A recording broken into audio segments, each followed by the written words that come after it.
You know, most folks woke up this morning worried about their grocery bill or their mortgage rate. And they didn't stop to think that somewhere halfway around the world, a decision was made that's going to affect both of those things. The United States has effectively frozen over $100 billion in Iranian assets, money sitting in banks in China, South Korea, Qatar, Japan, Luxembourg. And on top of that, they just seized another $344 million in Iranian-linked cryptocurrency. Now, when you hear frozen assets, your eyes might glaze over. It sounds like something that happens in a boardroom somewhere far away. But here's the way I look at it. When one country locks up another country's money, that's not just a financial maneuver. That's a signal. It tells you something about how desperate the situation has become. And more importantly, it tells you something about where the incentives are pointing. And incentives, I've learned over 90-some years, are the most powerful force in human behavior. More powerful than speeches, more powerful than treaties, certainly more powerful than good intentions. What most people don't realize is that freezing those assets wasn't the beginning of this story. It was a move in a much longer game. And the consequences of that game are already showing up at your gas pump, in your airline ticket, in the price of bread on your shelf. The part nobody's talking about, the second-order effects, the things that compound quietly while everyone's watching the headlines. Well, we'll come back to that in a moment, because that's where the real cost lives. To understand what's happening right now, you have to understand the pattern. And there is a pattern. It goes back decades. The United States first froze Iranian assets in 1979, right after the revolution and the hostage crisis. Since then, it's been a cycle. Freeze, negotiate, partially release, refreeze. In 2015, the nuclear deal opened the door to releasing roughly $30 billion in frozen funds. Then in 2018, the sanctions came back and the locks changed again. In 2023, there was a prisoner swap. 5 American citizens came home, and $6 billion in Iranian oil revenue frozen in South Korean banks got moved to Qatar under strict humanitarian conditions. Food, medicine, agricultural goods, all under Treasury oversight. Then came October 7th, and that money got frozen again. It's like a landlord who keeps changing the locks and then offering to let you back in, but only if you paint the house his favorite color. After enough rounds of that, neither side believes the other is acting in good faith. And when trust breaks down in business, deals fall apart. When trust breaks down between nations, something worse happens. On February 28, 2026, coordinated U.S. and Israeli strikes hit Iranian infrastructure. Iran responded by effectively shutting down the Strait of Hormuz, mining the waterway, deploying missiles and drones, harassing commercial vessels. That was the moment the pattern stopped being a negotiation and started becoming something far more dangerous. The cycle of freeze and release had always been a game of leverage.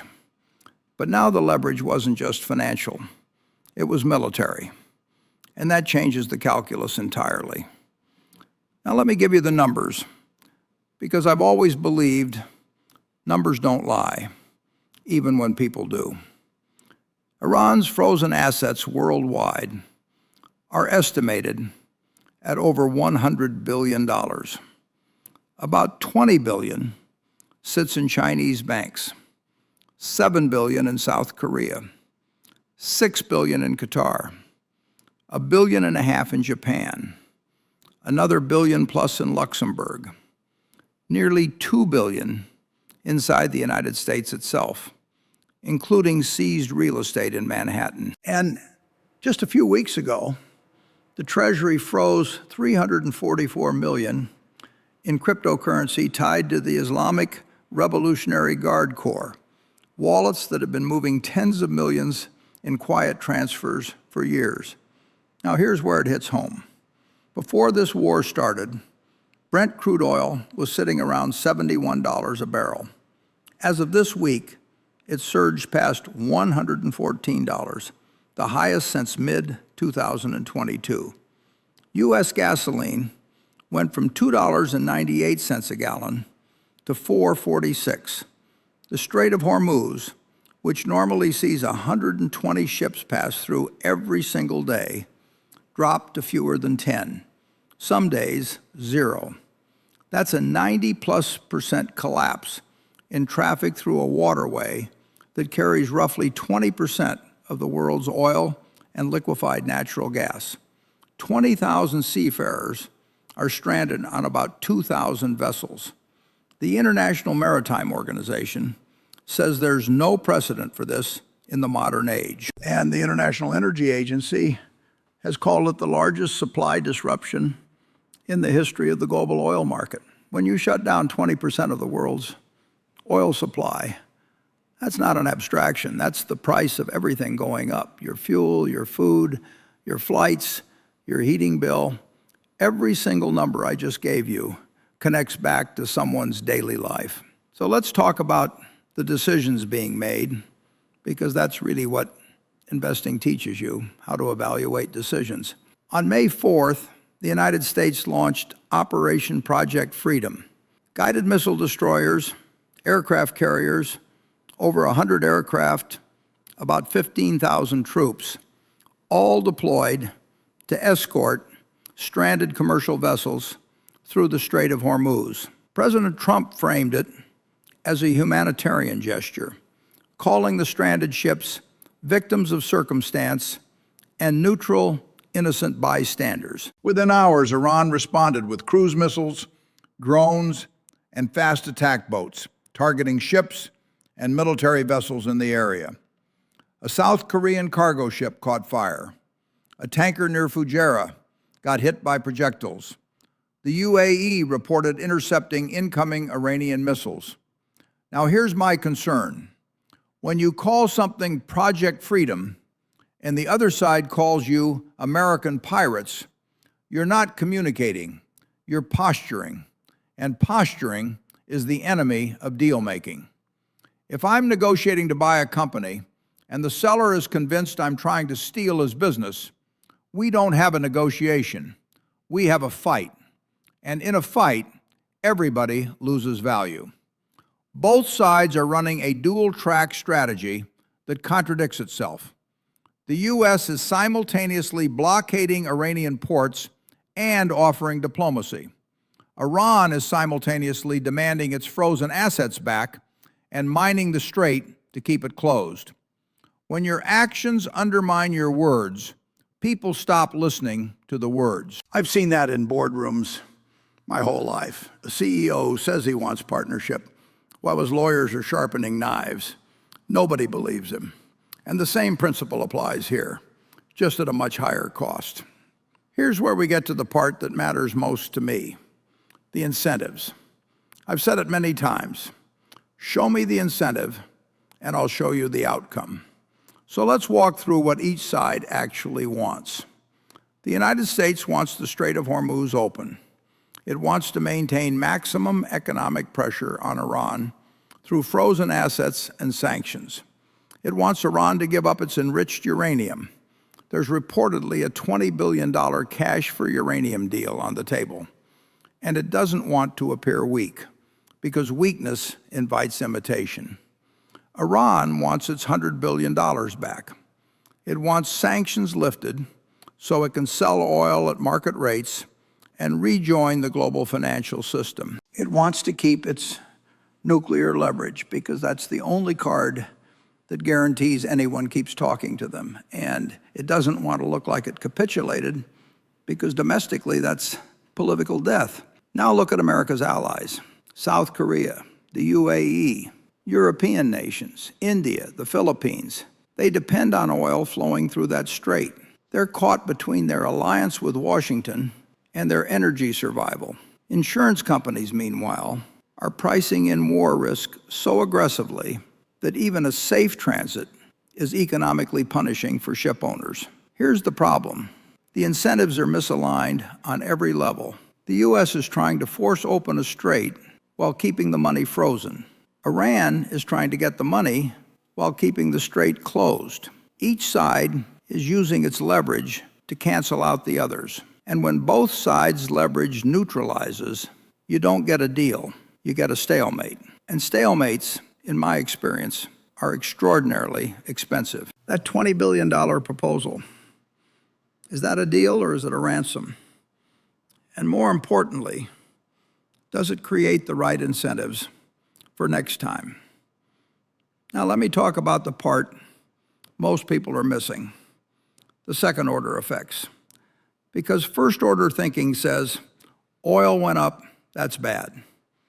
Second order thinking asks, what happens next? And what happens after that? The Philippines declared a national energy emergency. They import 98% of their oil from the Middle East. Sri Lanka moved to a 4-day work week. India slashed excise duties and raised export taxes to keep fuel domestic. Spirit Airlines shut down entirely, citing fuel costs. And this is just the beginning. Food prices haven't fully reacted yet, but they will. Fertilizer production depends on natural gas, and natural gas transport depends on the same shipping lanes that are now closed. When urea stops moving, crop yields drop. When crop yields drop, food prices rise. And when food prices rise, the people who suffer most are the ones who are already struggling. Markets can recover from a shock. I've seen that many times. What they can't recover from easily is a structural change in how risk is priced. If insurers permanently raise premiums for Hormuz transit, if shipping companies permanently reroute around Africa, if nations permanently shift to strategic stockpiling, those costs don't go away when the headlines fade. They compound. And compounding, as I've always said, works in both directions. It can build your wealth over decades, or it can quietly erode an entire system. The precedent being set here, a major nation successfully blocking a global choke point for months, will be studied and potentially replicated. That's a structural risk that no one is pricing in, and it should concern every long-term investor alive. So where does this go? In my experience, it helps to think in scenarios rather than predictions, because the future has a way of humbling anyone who claims certainty. The first possibility is that a deal gets done. Iran gets partial access to its frozen funds, maybe $6 billion, maybe 20, agrees to downblend its uranium, and the strait gradually reopens. Oil settles somewhere around $80 to $90 as a new floor. Shipping resumes. Insurance premiums slowly decline. And the world exhales. But trust remains shattered, and the next crisis comes sooner than anyone expects, because neither side addressed the underlying incentives. The second possibility is a prolonged standoff. The ceasefire holds loosely. The strait stays mostly closed. Oil stays above $100, and the global economy slides toward recession. Vulnerable nations bear the greatest burden. Airlines fail. Food prices spike. And the political pressure builds on both sides until someone blinks or breaks. The third possibility is escalation. The ceasefire collapses, major combat resumes, oil spikes toward $130 or $150 a barrel, and the world faces its worst energy crisis since the 1970s. In my experience, when both sides are convinced they're winning, neither is willing to settle, and that's the most dangerous position of all. I won't assign probabilities because I'm not in the business of pretending I know what politicians will do tomorrow. But I will say this: the range of outcomes is unusually wide. And when the range is wide, the prudent thing is to prepare, not to predict. You know, if a young investor came to me today and asked what to make of all this, I wouldn't tell them what to buy or sell. I'd tell them what to think about.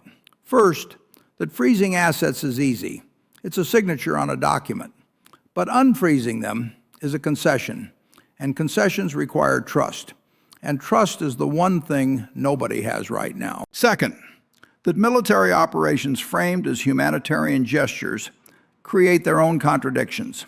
You can't escort ships to safety while the other side sees you as an invader. The language matters because language shapes how people respond to incentives. Third, that the world's dependence on a single 24-mile wide waterway for 20% of its energy was always a risk that should have been diversified long ago.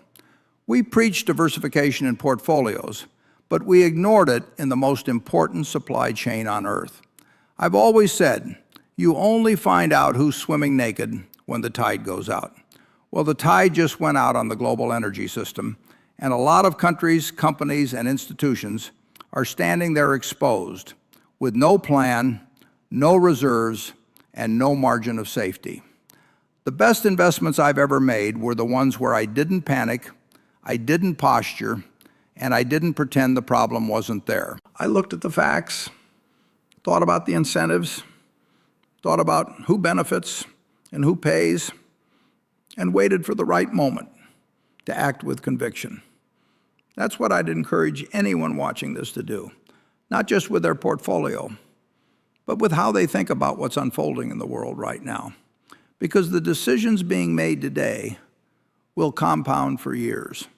And compounding, as always, doesn't care whether you were paying attention or not.